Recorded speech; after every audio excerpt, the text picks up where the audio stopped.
Hi there, working homeschool mom. This is Charlotte from Charlotte Jones 24/7 and My Little Homeschool. And this is episode number 94 of the Strike a Balance podcast for working homeschool moms. Today, I have a fantastic guest on the show. I speak to DJ Nicholson from Inclusivology, and we speak all about homeschooling neurodiversity.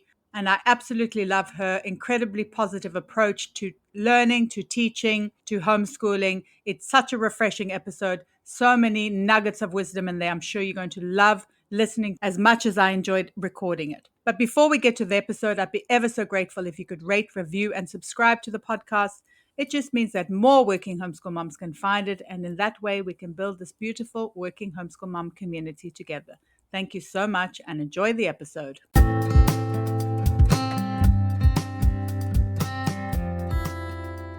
Hi there, and welcome to the Strike a Balance podcast for working homeschool moms. This is Charlotte Jones. I'm your host, and I am a podcaster, a speaker, a writer, and a homeschooling coach, specifically for working homeschool moms.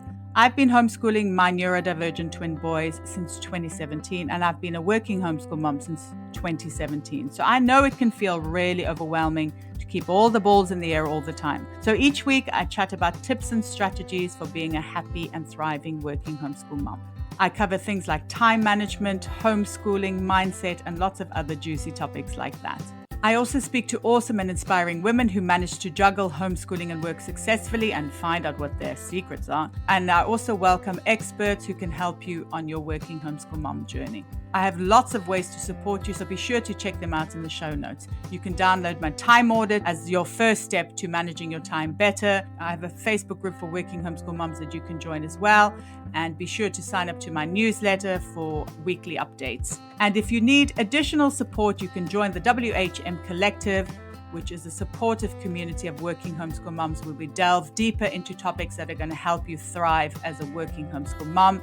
Or if you need one-to-one support, be sure to book in a session with me. I'm so excited for you to be here, and I know you'll get so much value out of this episode. So let's get started.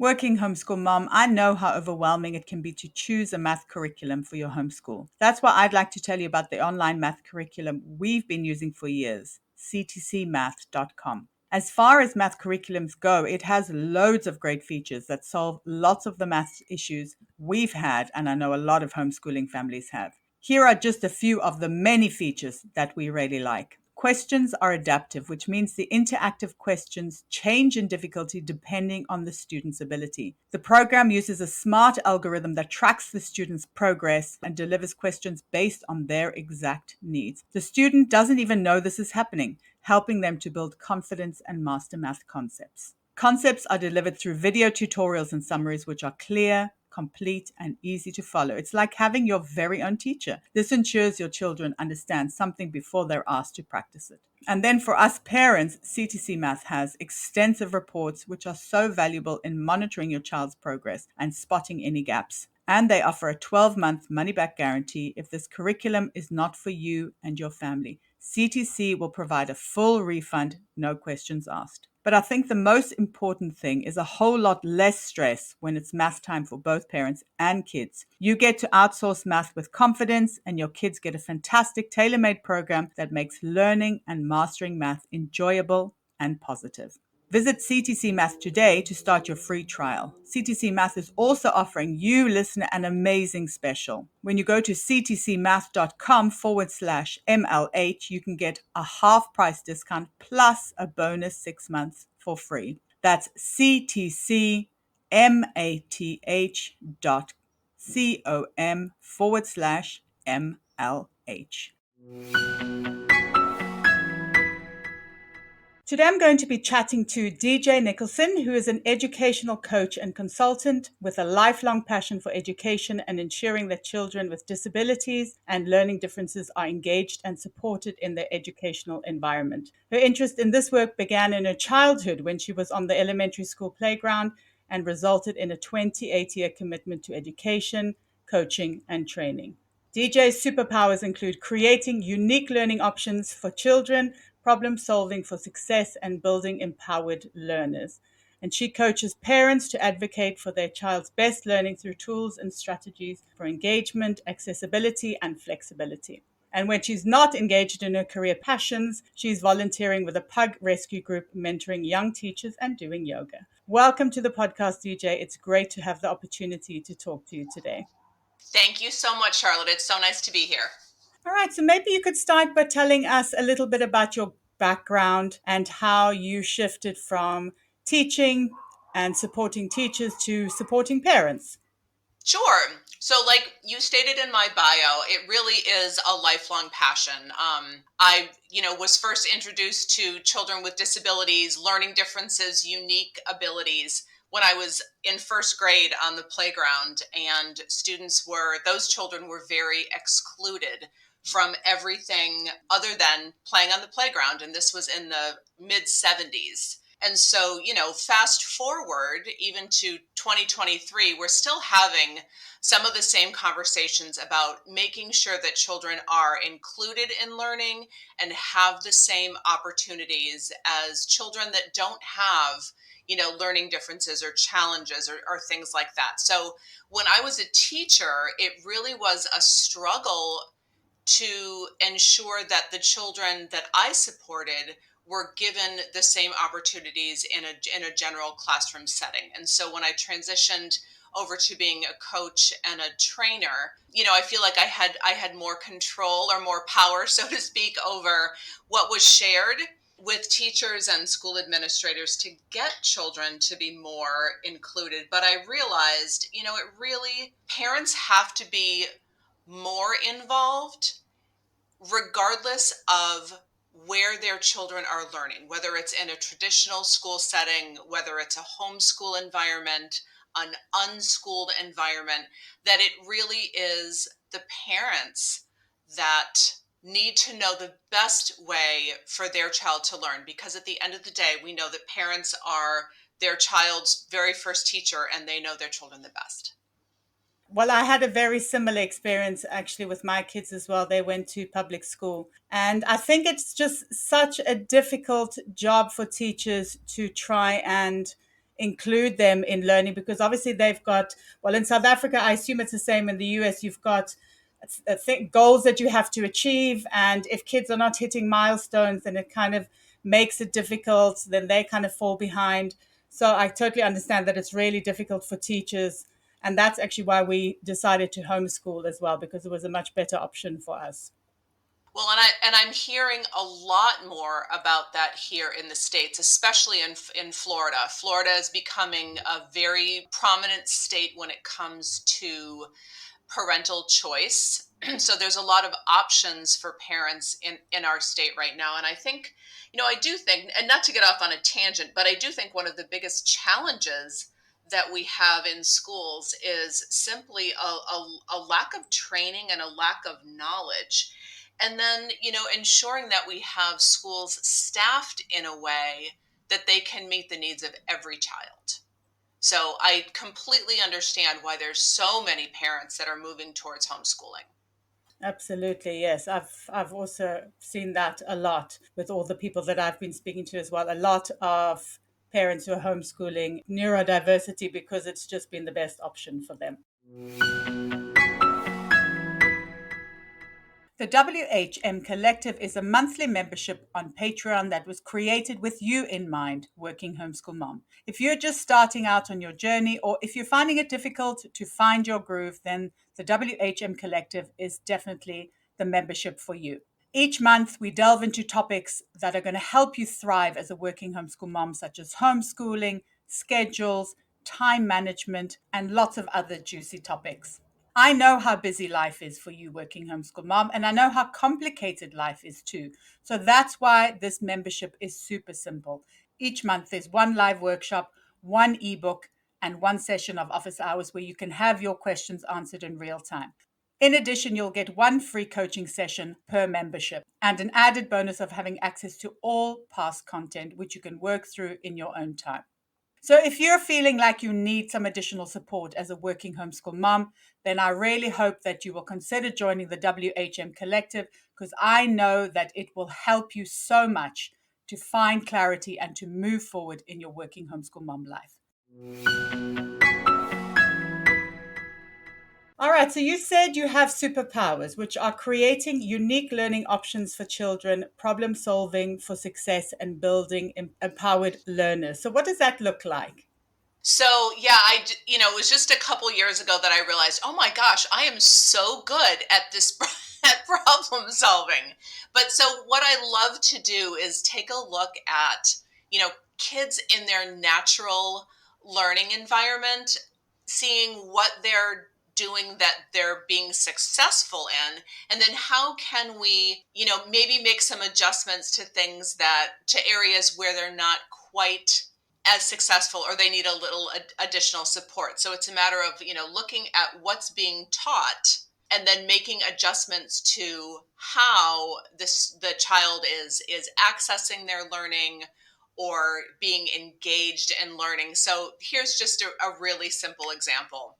Let's just use the example of, we're going to teach about the solar system, and we're going to talk about the inner planets of the solar system, and we're going to watch, a video, we're going to read an article, and then, maybe we'll do a project after that, because that's always fun to get your hands on learning. So, we've got those three elements of our learning for the child, but we're having some challenges with the reading portion because, we want to read the passage that's in front of us, but we're not quite reading on grade level yet. So we need to put some extra supports in place. So we might go ahead and add like a text to speech option where you can put what's going to be read into a computer based app or an app on your phone that will read the passage while the child is following along.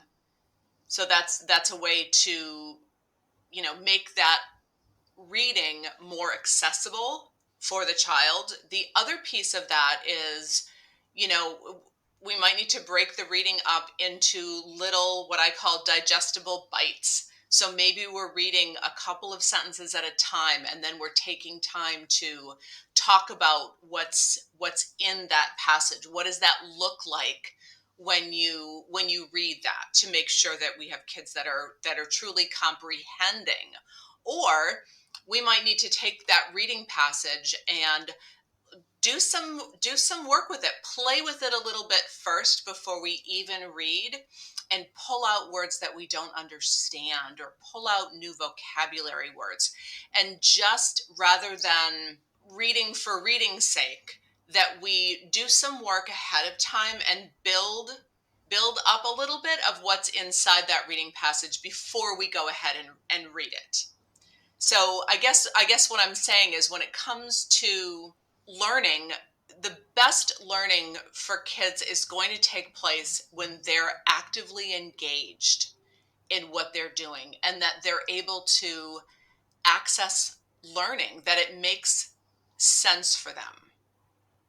Absolutely. And that's so interesting. I was talking to somebody recently as well who said that she was speaking about neurodivergent kids, but I guess it can apply to neurotypical kids as well. The idea that resistance can sometimes mean that needs are not being met. So it's actually just the material. So maybe the learning materials, like you said, need to be adjusted in a way, because I know for myself, I can get a lot of resistance from my kids, and it can be incredibly frustrating.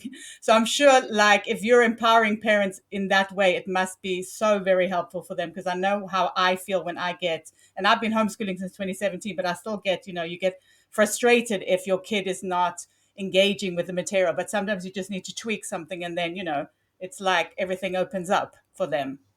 Well, and I love how you use the word, resistance on the part of the child, and then, some frustration on your part. So I talk a lot about the whole idea of frustration and resistance and what that is, because so often, at least in a traditional school setting, that frustration and resistance can be seen as behavior, Mm. a refusal to do work, a refusal to participate, where really it's not. I see frustration and resistance as a kind of communication where, especially with kids that are neurodivergent, if they don't have the words to explain how they're feeling, or they're not comfortable explaining how they're feeling, or what could help them become more engaged and involved in what they're learning, the tendency, I think, is to shut down and to either put their head down or cross their arms or walk away. That is all. I don't ever consider that behavior, but I think that's information that we can use to make those learning adjustments. I think it's their way of kind of telling us, like, listen, I really don't know what you want me to do here, so I'm not going to do it. But I think when we pay attention to that, and we can, and I think the older kids get, we can have those conversations with them of what do we need to do with this material in order for you to feel comfortable with it. And I think that especially in a homeschool environment, I think there's so many different ways to homeschool, but just using the example of homeschooling a child with a curriculum that's been provided to you, that a lot of times that happens in the States. There's like a homeschool curriculum that's provided to the family. So those curriculums, to me, they're meant to be a guide.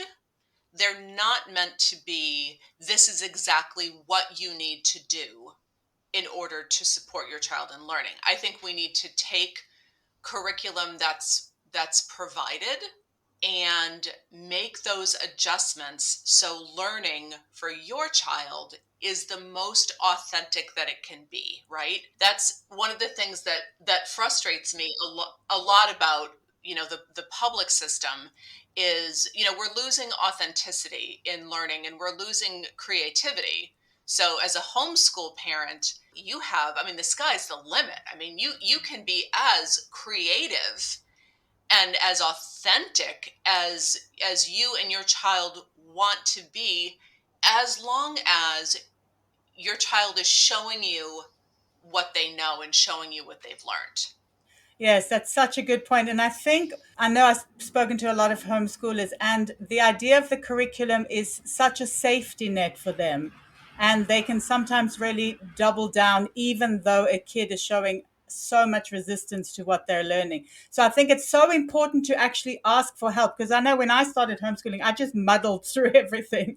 And I think I could have started the whole process a lot smoother. So I'm just so glad that now that there are so many coaches out there, people who can really help, people like you who can help parents to take a curriculum, and also I guess to build up their confidence as well, because I think a lot of it is based on the confidence you feel about your abilities to homeschool your child as well, because it's such a big responsibility, isn't it, to take on their education.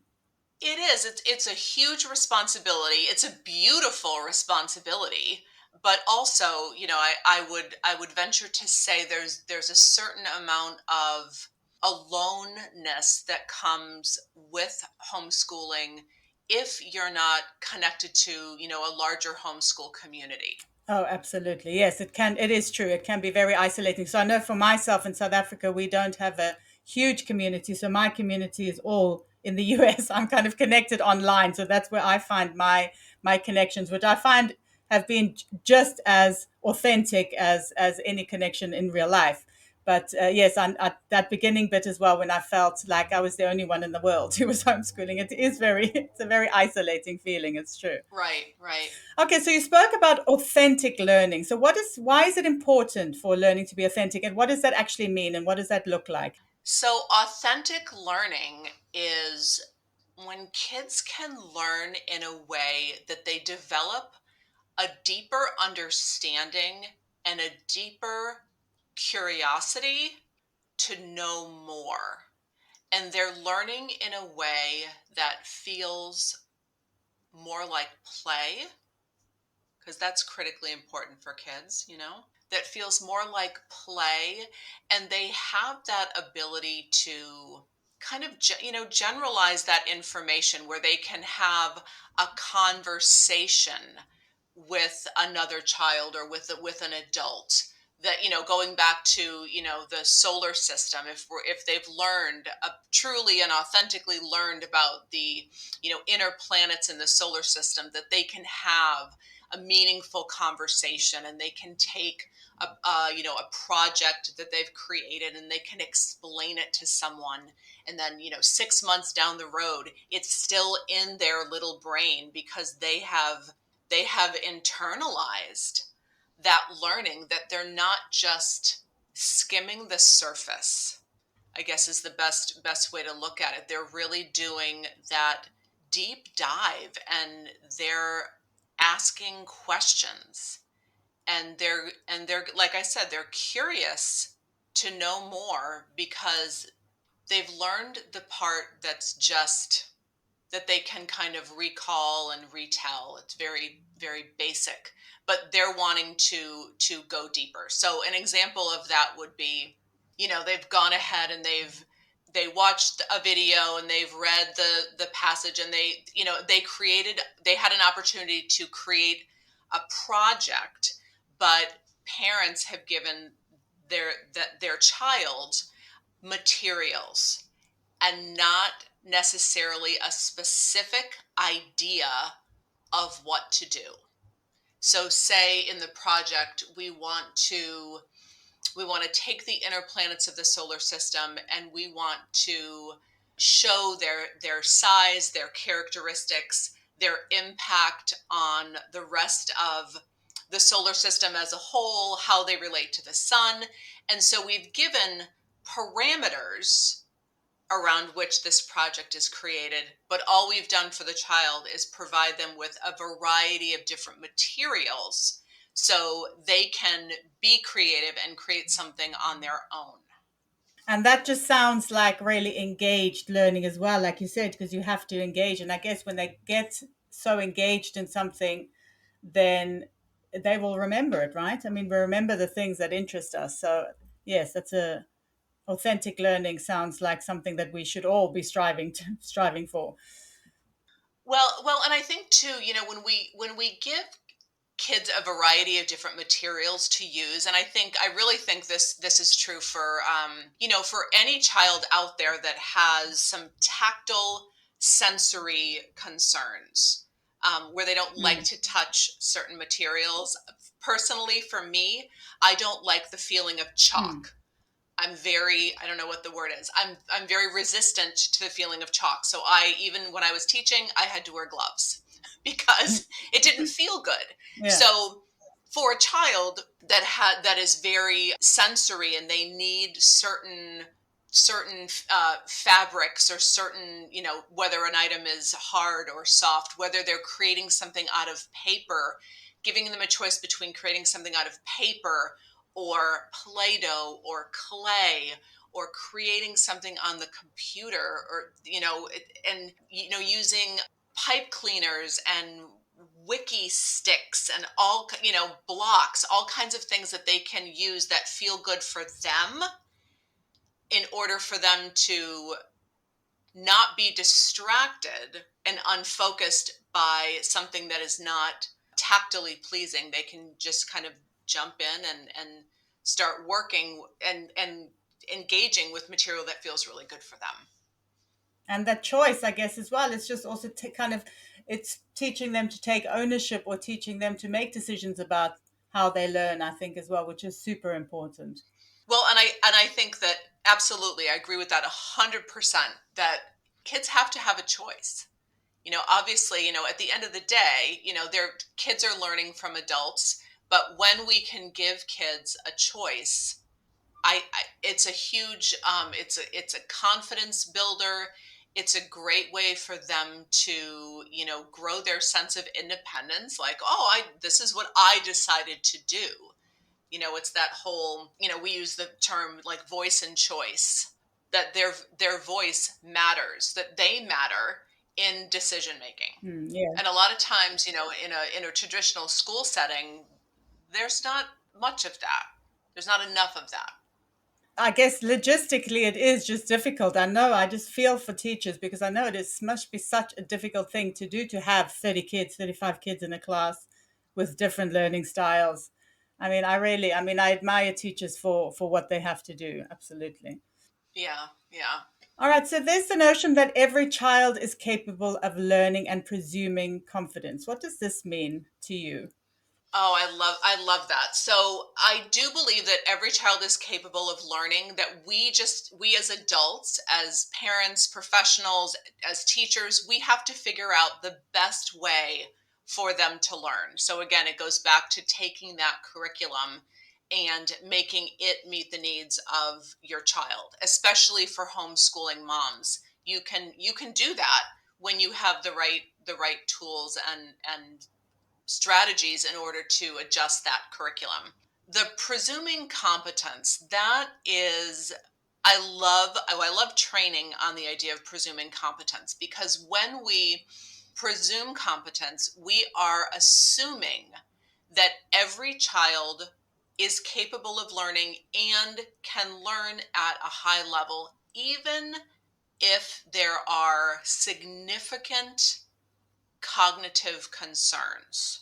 So, my example there is, this was quite a few years ago. I worked with a little boy he was a quadriplegic. He was in a wheelchair. He was not verbal. He was just beginning to use, an assistive technology device for communication.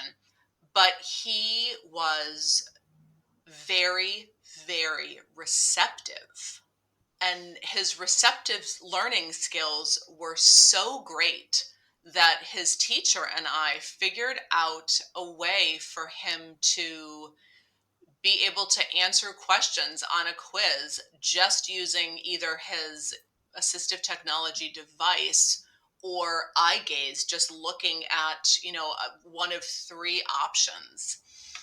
And so it's knowing that regardless of what the child looks like or shows us to be, we just never know what they're capable of doing. So we have to presume that anything we're teaching, they're understanding. And so for us as educators and as parents, we're constantly going back to the idea of, questioning and asking for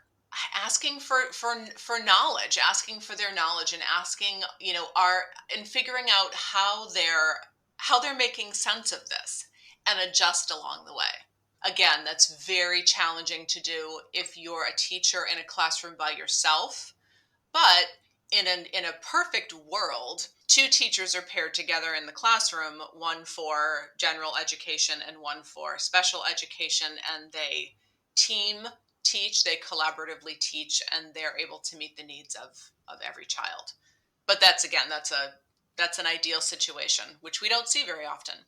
Absolutely. But I love that because it's just starting from such a positive place, which I think is awesome. Not thinking, oh, what don't they know, but assuming that they can learn whatever they want. Well, and I feel like a lot of times, my experience with parents, in the states that have moved to homeschool, what they've heard is a lot of Mm. negativity, Mm. just a lot of negative, everything that their child Hmm. can't do, and comparing their child to a typical child that's at that grade level. And it's just a constant, barrage of negative comments and deficit and weakness and challenge, rather than celebrating their child for the things that they can do and going from there. So one of the most important pieces for me right now is for homeschool moms to know that even if you have a child with a significant disability, with a neurodivergence, regardless of what it is, that you should have the same opportunities to make a decision to homeschool your child, just like every other mom that has, a typical performing child. Because I don't want any parent to ever feel like, well, that's not an option for me because my child needs too much support. The support is never taken away, it just looks different. Exactly. Yes. Oh, I love that. This is amazing. This is like I said, it's just such a fresh approach because that's how I felt. Because I doubted my kids so much when they came out of school. I was like, these kids are not capable of doing anything. And then I got them into homeschool, and they just absolutely thrive. So I totally understand. I mean, how parents can feel, and it feels awful. And it took me some time to really get over that. So I think if you can get that assistance as well, that help. Like I said, I muddled through, but I think it's important to get help at the beginning sometimes as well. Well, yeah, and I would agree too. And I think that, coming out of a negative, traditional school experience is hard because, like you said, parents can feel very defeated. And it's terrible when you come out of a meeting and all you've heard is what your child can't do, and the only positive thing that they can say about your child is, he's a very sweet boy. We need Yeah. to think a little bit deeper than that. Mm. Do you know what I mean? And Mm. so one of my reasons for really wanting to support parents on this journey is for parents to understand and know the incredible power that they have when they have the tools that they need to really support their child. Absolutely. Because you have your child's best interest at heart. And I think that also just goes so far as well. Absolutely. All right. I could talk for hours and hours and hours. Thank you. This has been fantastic. But before we end off, maybe you can tell the listeners about anything you're excited to share and maybe where the best place is for them to connect with you online. Sure. So my business is called Inclusivology, which is the study of inclusion, because, like we've talked about, I believe that every child can and should be included in learning. I do monthly workshops. They're free, just sharing information that's to kind of get you started and thinking in a different way. So those are always available and advertised on my website, which is inclusivology.com. And I also have a Facebook page for my business, which is simply Inclusivology. I also I love getting to know the people that I might potentially be working with. So I always do introductory call where we just have a chance to chat and get to know each other a little bit. And then I offer a free consultation that involves me kind of looking over some of the educational paperwork, the individual education plan, and just kind of starting you off and giving you some guidance, and then we decide if we're a good fit to work together. But I'm super passionate about what I do and really want to empower parents to know that anything and everything is possible for their child. I love it. I think it's amazing. Thank you so much for taking the time to chat to me today, DJ. I've definitely learned a lot, and you've also given me a lot of hope and a lot of inspiration, which is really, really wonderful. Oh, you are My welcome. audience is definitely going to love this episode as well. Awesome. All right. Well, I'm so happy that I could share. I really hope you enjoyed the episode. Please let me know what your greatest takeaway was. You can reach out to me on Instagram at charlottejones247 or on my website at mylittlehomeschool.com, or you could even drop me an email at hello@mylittlehomeschool.com. I'd be ever so grateful if you could rate, review, and subscribe to the podcast. It will help spread the news about being a working homeschool mom, and in that way we can build this wonderful supportive community together. Thank you so much for listening, and until next time, take care.